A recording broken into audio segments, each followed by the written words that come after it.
Hello friends, welcome to our bake and more. ఈరోజు ఈ వీడియోలో నేను ఎగ్లెస్ స్పాంజ్ కేక్ని ఏ విధంగా చేసుకోవాలో చూపిస్తున్నాను. దీన్ని మనం 1 kg కూల్ కేక్ చేసుకోవడానికి యూజ్ చేసుకోవచ్చు.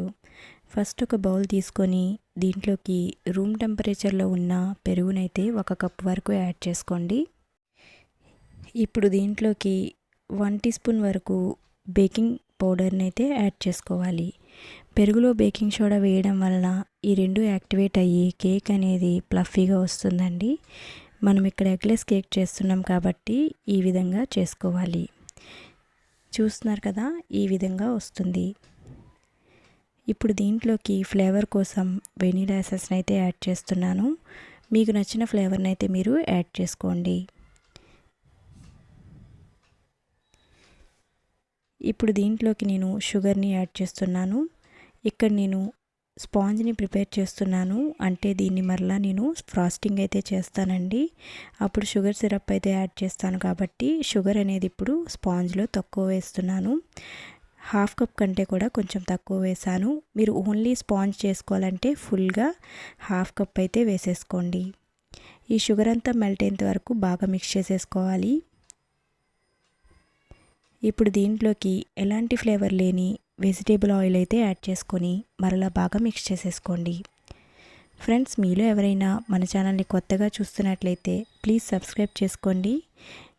ఇంకా ఈ వీడియో నచ్చితే మాత్రం తప్పకుండా ఒక లైక్ చేయండి. చాలామంది వీడియో చూస్తున్నారు కానీ లైక్ చేయడం లేదండి.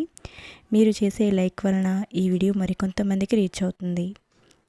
ఇప్పుడు ఒక జల్లెడ పెట్టుకొని దీంట్లోకి 1 కప్పు ఇంకా 1/2 కప్ కంటే కూడా కొంచెం తక్కువగా మైదా అయితే యాడ్ చేస్తున్నాను.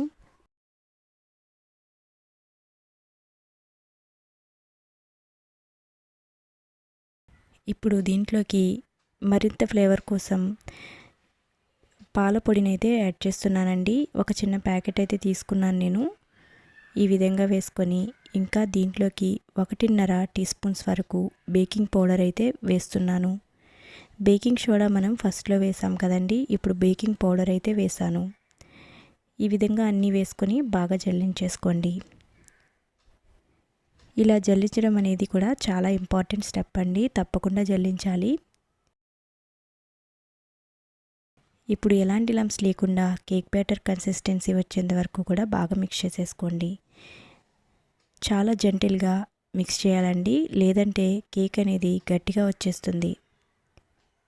చూస్తున్నారు కదా, నేను క్లిప్లో చూపించిన విధంగా ఈ విధమైన కన్సిస్టెన్సీ వచ్చేంత వరకు కూడా బాగా మిక్స్ చేసుకోవాలి. మన కేక్ బ్యాటర్ అనేది ప్రిపేర్ అయిపోయిందండి. ఫైనల్గా ఒకసారి స్పాచులాతో ఈ విధంగా కలుపుతున్నాను.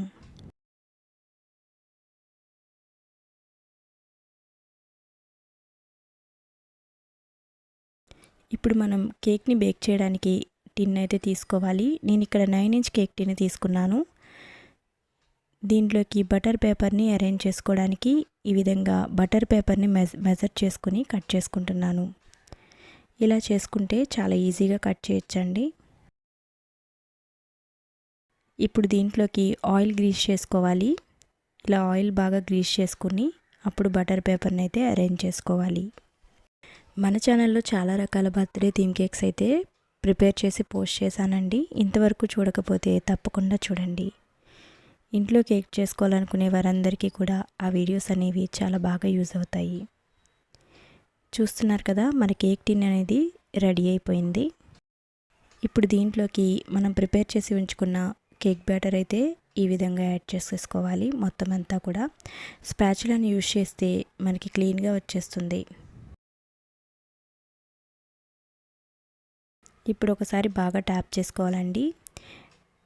ఇలా ట్యాప్ చేసుకున్న తర్వాత ఫస్ట్ మనం ప్రీహీట్ చేసుకోవాలి కడాయిని. అప్పుడే మనం కేక్ టిన్ అయితే ఉంచి అప్పుడు బేక్ చేసుకోవాలండి. నేను నార్మల్గా చూపిస్తున్నాను ఎలా పెట్టుకోవాలి కేక్ టిన్ అనేది. 45 to 50 మినిట్స్ వరకు బేక్ చేసుకున్న తర్వాత ఈ విధంగా వస్తుంది. నైఫ్ కుచ్చి చెక్ చేసుకుంటే క్లీన్గా రావాలండి, అప్పుడే బేక్ అయినట్టు అర్థం. ఇప్పుడు కంప్లీట్గా కూల్ చేసుకోవాలి. ఇది కంప్లీట్గా కూల్ అయిన తర్వాత మాత్రమే టిన్లోంచి తీయాలండి. ఇది కూల్ అయిపోయింది. సో నైఫ్తో చుట్టూ ఈ విధంగా అనుకుని ఒకసారి ట్యాప్ చేస్తే మన కేక్ అనేది చాలా ఈజీగా వచ్చేస్తుందండి. మన ఎగ్లెస్ స్పాంజ్ కేక్ అయితే ప్రిపేర్ అయిపోయిందండి.